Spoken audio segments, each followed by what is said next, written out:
extra strong Roman concrete, fully hydraulic, natural solid connections. It's the Structural engineering podcast. Welcome to the special edition version of the Structural Engineering Podcast. The Morning Cup of Joe. The Morning Cup with Max and Zach. The Morning Cup with Max and Zach. Espresso if you're Zach. Absolutely. Got to be efficient with my coffee. Did I tell you I saw the tallest multi-tier brace frame that I've ever seen the other day? No, at work? Yeah. At a secret building. It was a 6-story, but there was no floor deck, but 6-story multi-tier brace frame. It was absolutely gigantic. It was really cool. When was it built? 2016, I have a hunch. So I don't know if it falls within the, I guess it does in that extra, guidance on multi-tier brace frames. So I'm curious if the out-of-plane bracing was considered. I bet it was. I think the engineers are pretty good on this thing. But yeah. The last cool. steel seismic code had something in there. Wasn't a lot of direction, but yeah, I bet they had some thought on it. Yeah, I bet they did. It was impressive to see, though. Oh, definitely. All double bay X's. Top to That's bottom. awesome. It was huge. I think the Seattle Seahawks Training Center is a multi-tiered brace frame system with BRBs. They have a training center? Oh, yeah, it's all indoor. Well, I would hope it's indoor, but that's sweet. If it's outdoor, it's just a park. Exactly. Well, it's just raining. It's true, too. Yeah, they've got it's like a zigzagging, the brace to the left and then brace to the right, brace to the left, all single diagonals. Yeah. I believe it's all BRBs. I could be misspoken here, but pretty cool. Wow. Did you read the Structure Mag article on is our seismic code good enough? I did not. Is this the drift? Ah, man, I was sure you would. I read the drift. I read the multi-tier brace frames. This is seismic designed by the U.S. Codes and Standards deficient. What do you think? I don't know. Did you have a thought before you read this? Yeah, and that is two thoughts. One, I don't think so, but I think we probably would need to see a seismic event under a new code, unfortunately, to really know. Yeah. Right? Most of these codes come out of looking at damage. Oh, completely. I think we've learned a lot from Chile. They've had a lot of earthquakes recently and learned a lot about concrete, I believe, from those earthquakes. Huh. Yeah. You think we would concrete construction down there? Yeah, you think? Yeah, I think they're having brittle failures and there's some reinforcing things that they determined. But you would think, I think Japan's got a lot of earthquakes. Oh, that's true. You think we would learn a lot from that region? Maybe we are. You and I just aren't. We're not. Aren't in the know of seismic code, but that's likely. It would be interesting to see if that's kind of the methodology taken these days. Is earthquake happens. This. I'm sure the science community is sharing information and going from there. I don't know where this was, article or just talking to someone, but talking about Japan and how they're just so much more aware of earthquake risk. And they were saying basically everyone in Japan has known someone or been in a large earthquake. And so it's just totally public knowledge that your buildings have to be designed, and they're more transparent with it, like a damping system, whatever is a cool thing to expose in a building or in braces and stuff. It's more likely to be hidden here. Did we talk about this, or did I just? No. Yeah, I think you're totally right. Yeah. Oh, you know what this was? This was an AISC Steel Profile podcast. Another good podcast. Perhaps more professional, but there's not enough. Perhaps. No, AISC's done a great job with their podcast and interview some really, really, really good engineers, and there's a lot to learn from there. And I think it's a good place to find a good mentor too. If you're lucky enough to yeah, you'd be very lucky. I'm just calling the podcast my mentor. Yeah, that's good enough. Oh yeah, it talks about in here concrete buildings with non-ductile lateral force resisting systems. That was something I believe has also been kind of more prevalent in Chile, Mm. changing things and earthquakes. The other place that has a lot of earthquakes is Christchurch, and Christchurch. Do they they've have a lot, or they just got wrecked? they got wrecked. That's yeah. They had that big one, and now they're rebuilding, and apparently they're rebuilding to a level of seismic design that's it's quite cool. That's neat. I haven't heard anything about the rebuild there. Apparently, from the seismic one, there was a New York Times article about preparedness. I didn't Oh get through yeah, all this article, but I got to read that. And they're basically, it sounds like, from my skim, arguing that survival of a city is probably more important than survival of a building.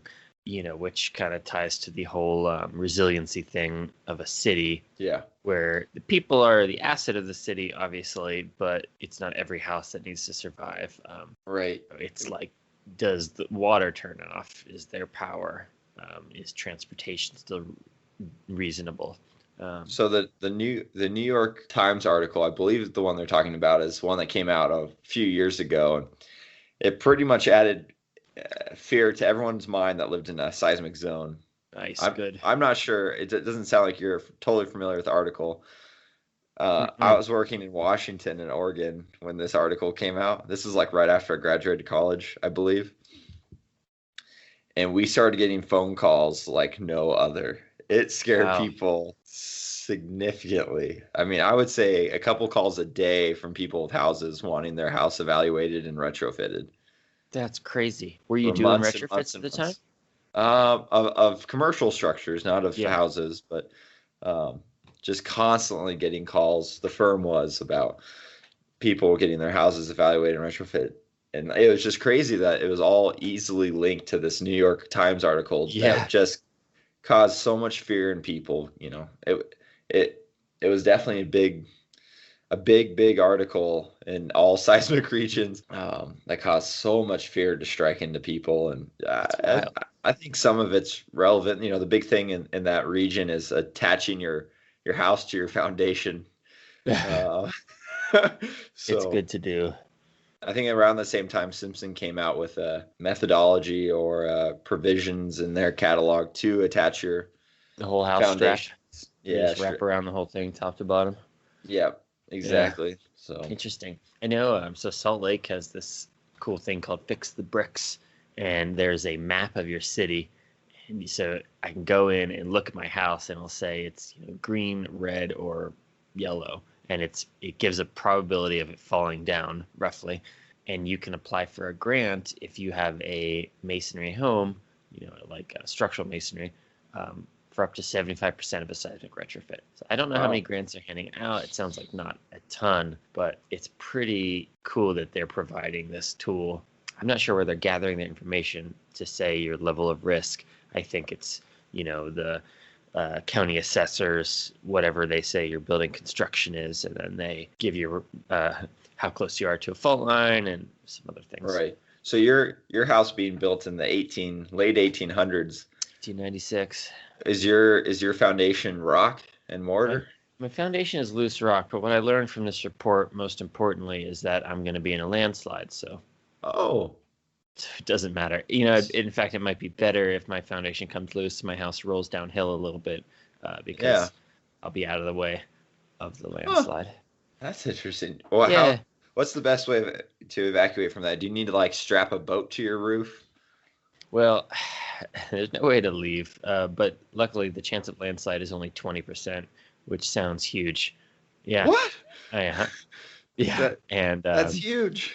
there is a fault there's two faults. It splits at my house. It goes on the street above and the street below. So there's That's so a cool. fault within 200 feet from my house. There's two faults within 200 feet from my house in different directions. So is your house like super high seismic? Yes, it is. Do you think I don't know. I've always wondered this of like I've never owned a house, so I've never really been interested in it. But now that you've ripped out your floor, and maybe that's something we can talk about here too, do you think it would be interesting to run some seismic loads on the house you're in? Shake table my floor. Shake I table don't that. think it would be very interesting. I think the the likelihood of near collapse is high. Yeah, thing is, a couple people at work told me this when we were discussing this house, and I guess everyone knows that wood buildings perform well. This one especially is probably not very stiff, so I think it will, not move with a high acceleration. It's a floppy, crooked house, but either way, there's a lot of redundancy in wood. Like you are relying on a ton of nailing. We've got some serious sheathing on this thing. Is your house attached to the foundation? Yeah. You got to call the Simpson rep. Yeah. I don't mind if it slides off. That's I what guess the with your camera's for. Your hopefully you're not having a. Well, I wonder if your landslide would be induced by a earthquake. Yes, that's what it is. There's only a 20% chance of a landslide if there's an earthquake. Nice. Much smaller chance of an earthquake. Man, that's crazy. You got 2 fault lines in your backyard. Yeah, it's pretty cool to look at. Yeah, I guess my hope is that they'll slide on each side, and mine will somehow remain isolated and completely still while the rest of the city shakes. There's still the landslide. Do you know the provisions in the code if you're building on top of a fault? Well, I know that you can't in some cases. I think, right, you can't do a risk category for building within some proximity to a fault. So Salt Lake, which is where you're in, moderate seismic, high seismic? I mean, you got a fault at your house, so... I'd say high seismic. I mean, most things... Our SDS is about 1, and pretty much everything falls in seismic design category C. Do you think... So you went from a high region of wind loading to now a high seismic region. Yeah.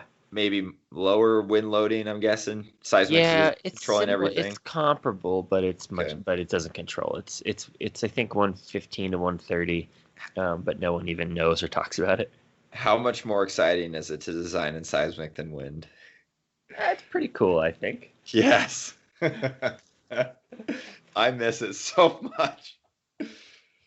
Maybe I'm not as thrilled as you, but I mean, there's more to it, which I like. I don't know. I think it can become so much more tricky, and like the loading is real. You got real loads you're dealing with. I feel like a lot of times with wind, it's like these real loads. It's got a couple kips here, a couple kips there, and then you get into this high seismic, and you've got like hundreds of kips here and hundreds of kips there, and you're like, all right. That's true. I don't know if you've been out there long enough. I've been wanting to ask, as the clients you guys work with, and maybe this, you don't know this because you haven't been there long enough, but are they, what's the best way to say it, like aware? Like, are they pretty good at knowing that you need a lot of structure for this earthquake stuff? Yes. Man. Absolutely. Isn't that awesome? There's actually a developer from Colorado working on a project out here, and I think they are going to be uncomfortably surprised with the difference in structure price here, just based on what's required than Front Range, Colorado.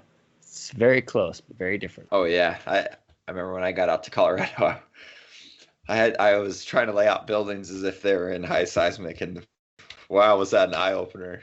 Yeah. No, yeah. I think my first wood building, I think we talked about this on a project, but I messed up my wind loading calculations a little bit because wind loading never really governed in the Northwest. Yeah. And I said this 1-story wood building was governed by seismic. Yeah, not there. That was not happening, but you'll find. I bet you'd find that maybe a little bit out there. Is get these one-story, 2-story buildings cladded in brick.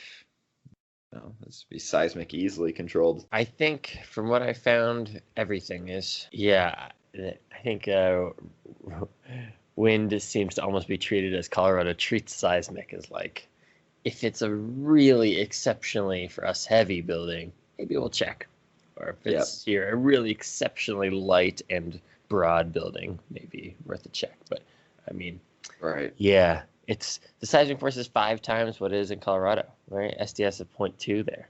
So real loads. Big difference. Yep. Hey, do you know if the firm you're working at has done any wind tunnel testing?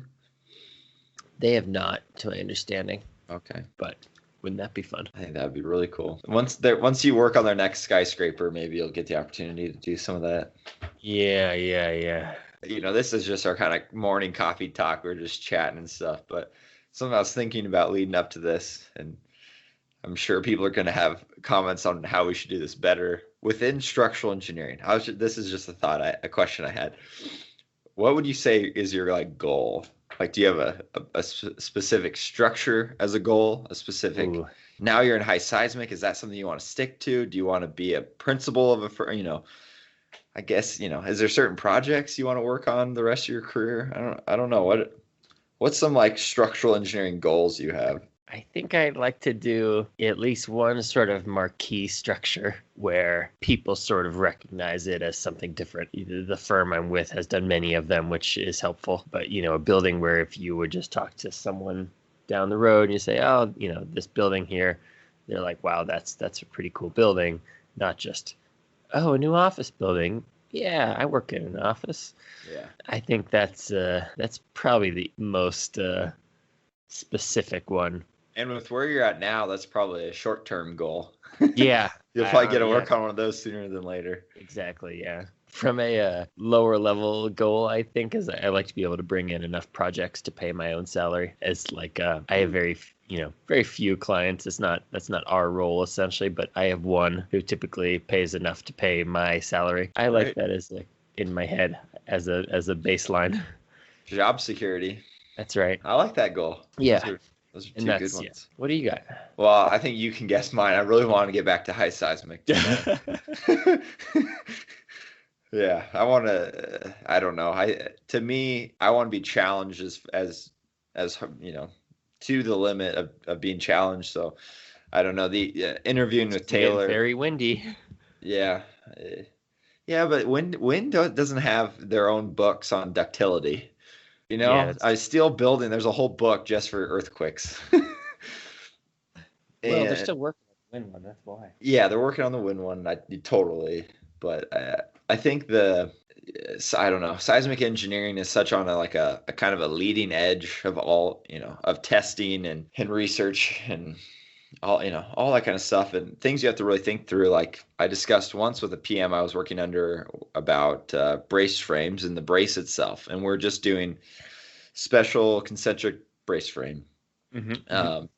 And talking, should the brace be a pipe or should the brace be an HSS, and discussing how those are created and the seam that's in the shape. And there's research that was done discussing which one is more ductile because of the how the joint was formed in the HSS or the pipe, and like thinking to that level of, okay, by code both of these meet it, but let's think a little further which one will be better for the system. Yeah, that's pretty nuts. In wind you're not thinking that, but in high seismic you're like, okay, if this pipe or this tube opens up at the cold joint or the rolled joint or whatever, that could cause an issue that isn't currently codified. So getting to think on that level I really miss. And then like sitting, that's our chat with Taylor Devices got me really excited to drive to do a damping system one day. I understand how it works. I think it'd be a challenge to do one on my own. I think I definitely need someone to mentor me on how to do that. And if you've never done it, it's going to take forever and you're not going to know how to do it very efficiently. Mm-hmm. So that'd probably be a project, Taylor would probably step in and help with for a while. Taylor Devices, that is, depending, but I don't know. I think doing a base isolated structure, or a damping structure, whether that's with viscous fluid dampers or like a mass tune damper, I'm not sure, but I think that's some of the coolest engineering in the world. Yeah, the firm I'm with now actually has some roots in base isolation systems. The founding principal has some patents in that field and has I don't think has had the opportunity to do a lot of the projects, but I know he did the first one in the country. Wow, that's so cool. Yeah. When I was in college, I was reading about how the Seattle Seahawks Stadium's roof is base isolated to the rest of the building. Whoa. So they have this they have this big bearing in there, and like they're currently attached. But during a seismic event, the concrete shears, and then the roof acts separately from the rest of the structure. And I just to have the opportunity to talk to these engineers that come up with these would be awesome. But to work for them would just be another level. Yeah, And absolutely. and I've heard, working at these firms that do this stuff, it probably takes majority of your career to get to that level of making these decisions. And you're probably sitting at a computer all day every day to run all this and to get that kind of gut feel and understanding on how to. But I don't know. To me, I think it'd be so cool to do one of those structures that are in the structural magazine or. Yeah, absolutely. And like you're saying, time-wise, it takes all your career. I think there's no rush in that. You need to have just such a background in construction and a feel for how things should be. And, maybe in 20 years you're probably less technical than the new guys coming out that can use the software better. And you might not be doing the analysis as heavily, but having that background in the industry is way more important for these larger projects. Yep. So, that's what I'm hoping to, I guess, career-wise go. I've heard, though, and we've interviewed some people that talked about skyscrapers, and they said most structural engineers are kind of one and done on skyscrapers. So I'd like the opportunity to be one and done. I don't want to just be done, but I think it would be hard to get, we're not putting up skyscrapers all day, every day. How tall does it need to be? What are you talking about here? I'm thinking 60 plus stories. Ooh, I want to go outside the wind provisions and seismic provisions of code, above that 250 feet, where a lot of wind codes kind of stop. Yeah. So I want to go through a skyscraper that's got kind of funky geometry. You have to go wind tunnel testing, and then that is performance-based seismic design. That's the goal. Specific. The next 20 years. Good luck. I mean, you can always design it. At home? Yeah. No one's building it. I guess I'm still working on that wind tunnel in my garage, so. Well, that's step one. I need to make it a little bigger. Yeah. A lot more sensors. All right, guys. Well, thanks for joining us this week in our coffee chat. I feel like it went pretty good. I don't know. Let us know what you guys think. We kind of just sat down and started talking structural engineering and kind of some fun things. I don't know. What do you think, Max? You like this? I think it's all right. Yeah, I think we could try a couple more and see how it goes. Just kind of, it's more or less what we talk about when we're not recording a podcast. Right. Sometimes, If we lose subscribers, we'll take it down. Yeah. Yeah, people are gonna be like, what the heck? Anyways, thanks for joining us this week, and we'll catch you next time. See ya.